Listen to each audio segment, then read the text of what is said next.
Hello, you're early. I was about to get a hold of today's movie, so just hang tight for a bit. Gotta call in a favor. And that's why fans are advocating for a follow-up to the Collector's Edition Blu-ray that King Kong Lives follows suit by Shout Factory and... Excuse me one moment. Yellow! Hey Jack, it's me, Isaac. I don't suppose I could borrow a copy of the original King Kong movie. I decided to do a review of it. Well, yeah, sure, absolutely. What do you want to watch it on? I have it on VHS, I have it on DVD, I have it on Laserdisc, Blu-ray, this weird box set. I even have it on that CED format. Yeah, just give me one that works. Okay, I'll just send it through the FTT of whatever I got. Don't scratch it, okay? Sweet. Now I can just... Jack? This is a disc of Queen Kong. Oh, silly me, I must have put in the wrong disc. No matter, I'll get that fixed up for you and... Uh-oh. What? What's wrong? Not again. Sorry, Isaac, I gotta call you back. I gotta take care of another enemy problem on the FTT. I'll catch up with you later. I told you gobblers to stay out of my house! Eat grenade launcher, bitches! Well, that's unfortunate. I'm sure it'll be fine. Maybe it'll be amusing.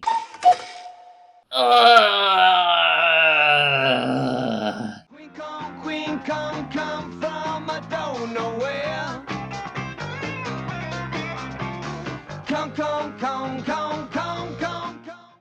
Queen Kong was a 1976 British-German movie by Frank Agrama. He's directed a lot of low-budget media, including a few Robotech movies, and this work is a gender-swapping parody of the legendary Giant Ape. So imagine if Hank and Lady Kong from King Kong Lives actually had their own movie. But because of a variety of copyright struggles between Universal, RKO, and Paramount, Queen Kong never had a theatrical release. This was a time when even parodies or satires to King Kong could count as infringement of the intellectual property. So the movie only had a limited release in Italy and Germany. And after that, the only way to find this movie is by looking for its DVD. I have one such copy that I inadvertently borrowed, even though I wanted the original King Kong, but maybe another time. For now, let us dive into the surrealness that is Queen Kong. Right away, we see some poor sap being chased into the woods by what appears to be Amazons. Maybe this is foreshadowing for when we eventually come back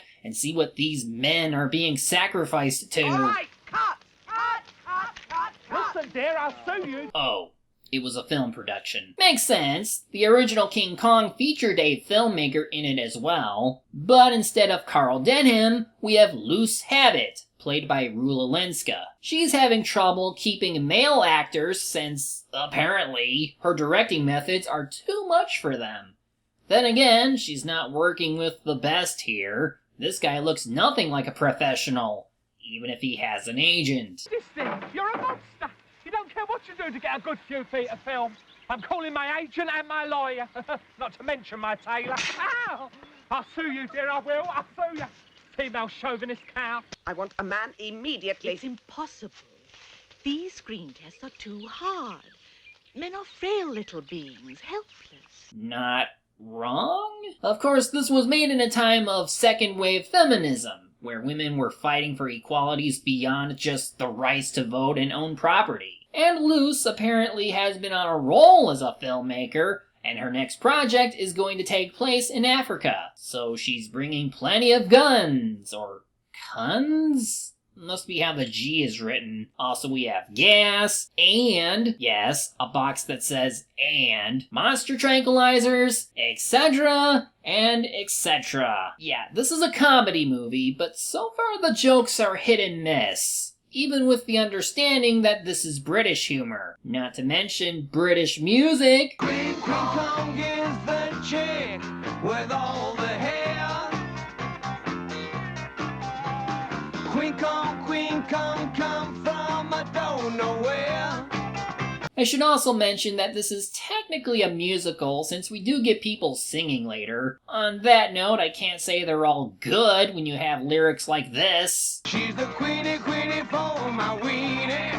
When I'm feeling mighty spunky, I wanna do it with my honky monkey. It almost makes it sound like one of those erotic songs. And yes, they did do one for King Kong, but I won't play it here. You can find it on your own time. Back over to the plot, Luce finally finds the perfect man for her upcoming film. How do we know he's perfect?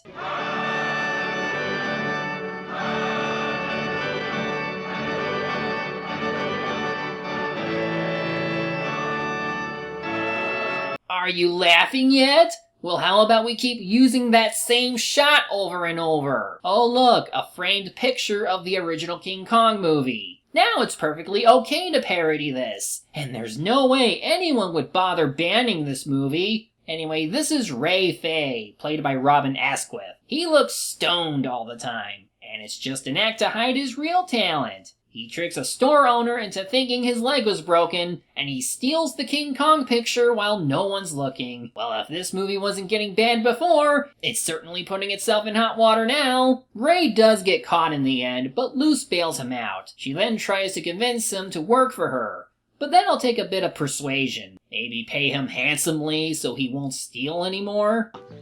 Cheers.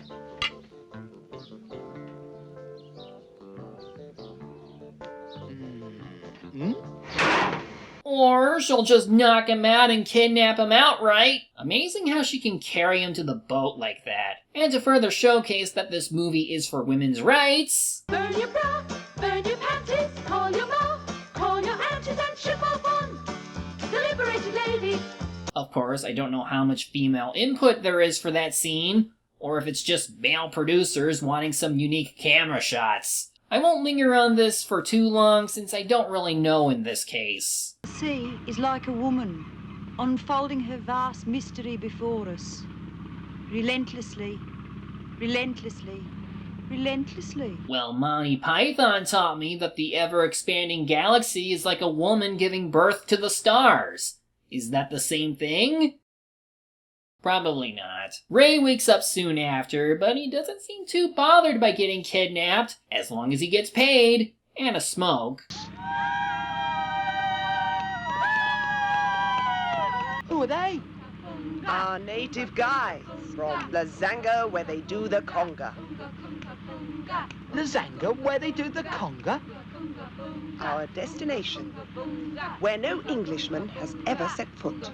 Why has no Englishman ever set foot there? Again, this film can be funny, but not very often. At least this curveball is closer to the mark. Your mother sees Kong in hell.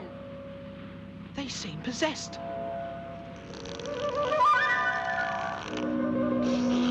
Heh, I get it. Too bad they ruined the moment after. When my public views me for the first time on the giant Panavision screen, and the full wonder of the stereophonic sound, do you think I should look so much like a I miss Hank. Anyway, the crew make their way to Lazanga, where they do the conga, and after more annoying chanting, the island's ladies all jump off the ship. For some reason, probably just for a silly Jaws reference. I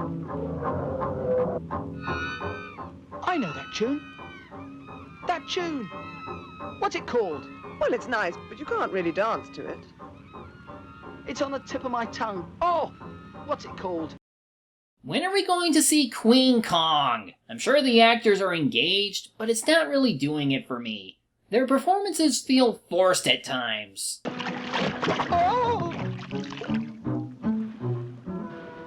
Okay, that only got me because of how silly and out of nowhere that was. So everyone reaches Lazanga, but no one is doing the conga. Instead, the people there fawn over Ray's hairless chest. I mean, I suppose he would seem rather attractive. And then they march past a random sign for Conga Cola. Must be near Ape Mountain Cinema, where they hold Planet of the Apes reruns. At this point, I wouldn't be surprised if this was just one big tourist trap to embarrass the random men who come here. But anyway, we finally found the island's inhabitants. So who are the 6 tributes for this hot stoner? Look at that great big wall! What lies behind the Great Wall? The Chinese have always lied behind the Great Wall. Can someone just kill them all? I'm not in favor of letting racists and homophobes live. And damn it, I was kidding about this being a tourist trap. But even accounting for poor taste, what part of Kong is this film trying to parody? The randomness doesn't really work here when they rely on it constantly. And I'm not buying your freaking Ajax, Francis! Anyway, we cut over to the supposed chief of the Islanders. I guess she was getting married to some ugly guy, but is now hoping to avoid this problem by getting closer to Ray. Too bad she and Luce get into an argument in whatever the hell fake language they speak in. Banga wanga danga. Him? No. But I pay you much to see the conga. Siga miga figa. Biga. Yaga booga hooga. So in the end, they aren't allowed to film here. Bloody foreigners. Most of you are white. You aren't native to this place. You're only just colonizing it. At least we finally get some scenes that remind us of the Kong story. Like with the Islanders planning to kidnap our so-called hero. I wish I fish. For a sec, I thought he was reading the script for this movie. Now that would have been funny. But the kidnap attempt fails in the dumbest of ways. The Islanders chant so damn loud that it warns Ray of their arrival. Unfortunately, none of the crew is around to help him, even though they should hear this as well. All girls on deck. All girls on deck. Man missing. Find Ray. Find Ray. All right, girls. I want a concentrated search. Look everywhere. Absolutely everywhere. Look, what's that? The natives must have stolen Ray.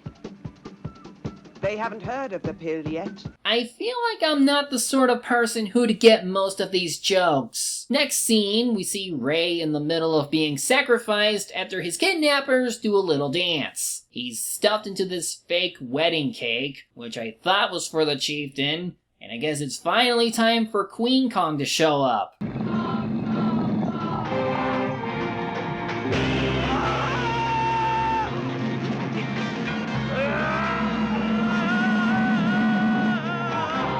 Well, it's not the worst looking costume in the world. Now with the quality of film I'm using, the chroma keying here can look bad at times. But this shot where she's moving around what appears to be a giant picnic table is kinda good, even if her chair has her name on it. So yeah, at least there's good effort being put into the special effects. Now if only the comedy parts were better thought out, then maybe this parody could have been decent. We are then treated with an example of bad effects with this giant dinosaur costume. But at least I'm impressed with Queen Kong's ability to fight something bigger than herself.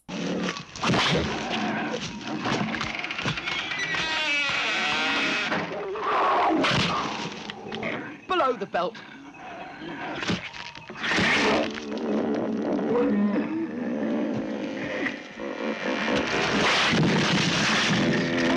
And by seeing this show of force, Ray is warming up to his new ape friend. Or maybe he's high, who knows. The other ladies then find some ancient creature and spout some profound wisdom. Historic bagpipe. Like those that wandered the earth thousands of years ago. It's as if in this jungle, time has stood still. Should we hear? No. It'll take the high road, and we'll take the low road. And let's hope we'll get there before it. All right, girls. Forward. March. Left. Left. Come on, girls. This isn't funny! Also, should I be censoring this? I know she's a giant ape, but there's just something about the costume that feels like I could get into trouble for showing it. This scene is meant to show the fascination between Beauty and Beast. Well, more like Stoner and Beast, but it feels incredibly awkward too. I'm honestly surprised they didn't go this route.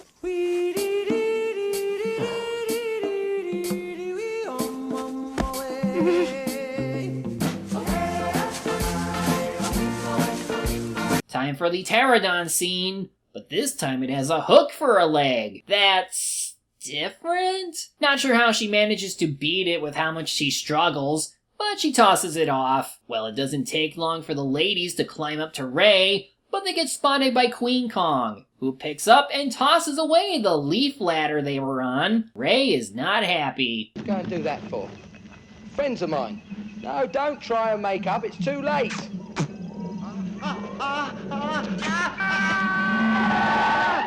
Well, I've heard of being kissed off, but it's ridiculous.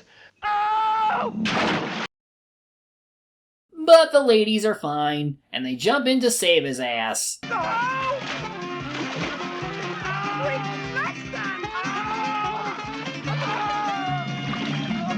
Rubbish. Why? Why? Why? Why? Everyone heads over to this express dry cleaning hut to regroup. They circle all around it and get all dried all of a sudden. But they didn't even go in or out. What is going on? I suppose this is the escape from Kong scene, but why bother? Queen Kong moves so damn slow. She might as well be stoned too. It goes on and on and on and on. But finally, Queen Kong is at the gate, so everyone has to push at the barrier to keep it upright. But given how she is pulling the thing, it seems like the humans are helping her instead of keeping her out. Just make a break for the boat or something. You clearly have time. Well, they do, and everyone covers their escape by throwing stereotypical bombs. Hurry up, come on! It's somehow enough to knock out Queen Kong. Or maybe she choked on all the fumes. So she's taken back to London instead. This is the segment where the creature is shown to the wider world, even if nobody finds it impressive for some reason. But here it gets really stupid. And creepy. I would like to thank everyone, great and small, who has made my stardom possible on the international motion picture scene. Not that speech, stupid. What do you think of him insisting that Queen Kong wear bra and panties?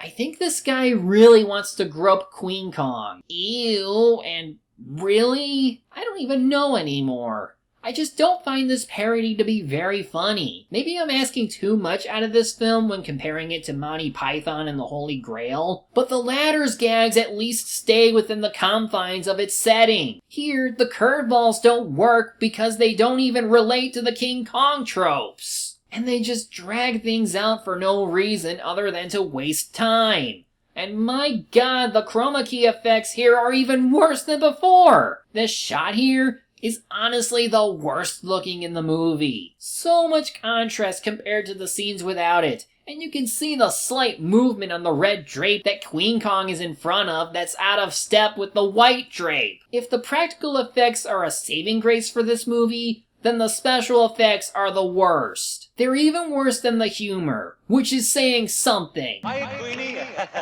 I'm on your side.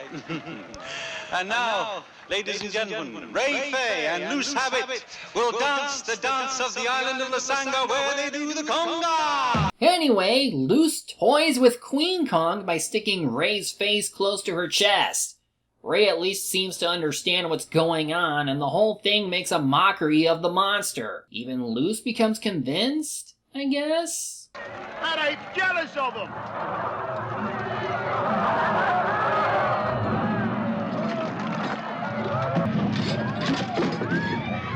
Yeah, maybe you shouldn't be making fun of the giant gorilla who can flatten your face with a foot stomp. Ray! Oh, I don't want to go! Ray, please! She's only breaking those chains because she loves me! Ray, please! You're just jealous! I found the girl of my dreams!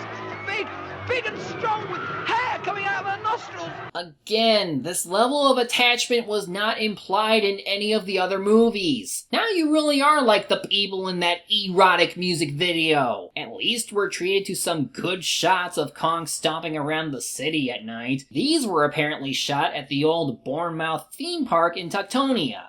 So that's cool. Hello, police. I know this sounds unusual, but some excessive vandalism is occurring around here. I thought you might be interested. Go ahead, I'll file a report. commentary? And I do find this a little funny, since this guy is apparently calling right across from the police station while Kong sticks her foot through the building, leading to everyone being like, They are rather long, aren't they? Hello? Hello. Oh, dear. We've been disconnected. Of course, this sequence of Queen Kong looking around London for Ray seems a bit dragged out. But how about something funny? A plane with a bunch of weirdos, and they are not happy that they are flying up close to a giant gorilla. We're about to crash into a 64-foot gorilla. We heard that you've had a smashing flight, and we wish to thank you for taking What part did he in the say? Baptist, and He hope to see said you we're on- crashing into a 64-foot gorilla. What do they expect with a cross-eyed stewardess?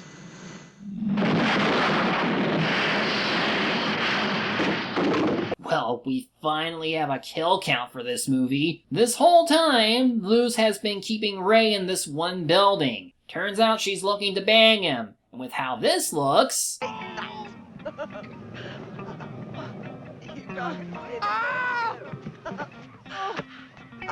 want to fight, eh? So Queen Kong has had enough of these shenanigans, and she's now coming to his rescue. Okay, Queenie! Take it away! So that's guerrilla warfare. Ha ha ha. Huh. So after London has been trashed for long enough, the military is finally going to do something. The emergency services then come over as Queen Kong climbs atop Big Ben, an effect that is honestly even worse than the one that I said earlier, but they still need to beat the traffic first. No, don't shoot! Please! Don't shoot, be careful! Please shoot! I want this movie to be over already! Sit down! Me, Ray, you, Kong, put the helicopter down. She's just been misunderstood like all women throughout history. Comparing women to apes, huh? Is that the takeaway from all this? But wait, there's more! Forced into a mold to satisfy the images of male chauvinism. Hallelujah! If you destroy this beautiful beast, you're destroying a lifetime of female struggle. Yes, she represents woman. Woman struggling to find her identity in a society viewing her as a kitchen slave and sex object. Right on, man. Let's go! Yeah! Woman subjugated to the whims of man with no consideration for her own personal self-expression. Again, I don't know if this was supposed to be what feminism was supposed to sound like in the 1970s, or if this was a straw man to make fun of the movement at the time. It looks like the latter, but I can't be too sure. But at least these arguments get the military to back off. Hell, even the police chief's own mother comes in to side with Queen Kong. So in the end, the giant ape is taken back to Lazanga. And given how a love song is playing in the background, I guess Ray will be coming with her too. Love has found a way.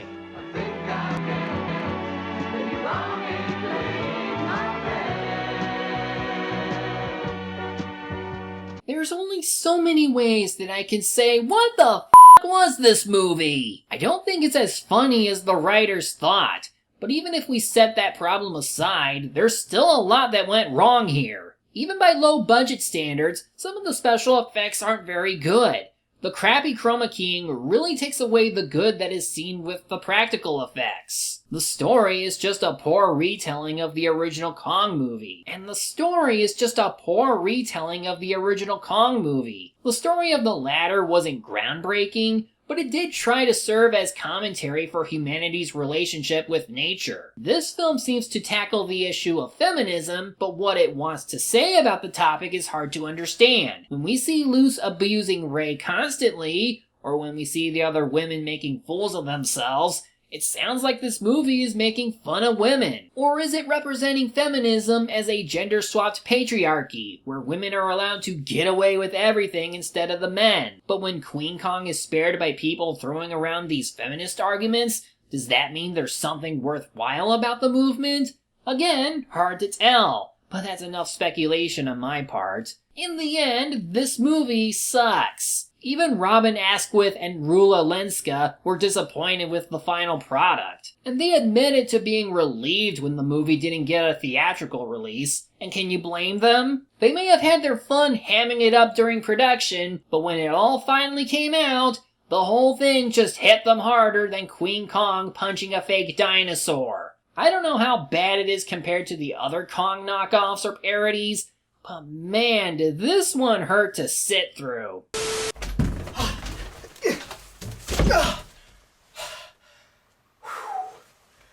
That was a close one. Right. Yeah, hey Isaac, do you still need that DVD? Actually, I just finished reviewing Queen Kong, so I don't need the disc anymore. Ha! Welcome to the club, I already reviewed it. What'd you think of it? It's a movie, just not my thing. Anyway, here's everything back. Awesome, thanks Isaac. I'll catch up with you later. I'm sitting on top of the world. And with that, I'm the Media Hunter. Media's my... The heck you talking about? Wait, if that's here, then what the hell did I send back?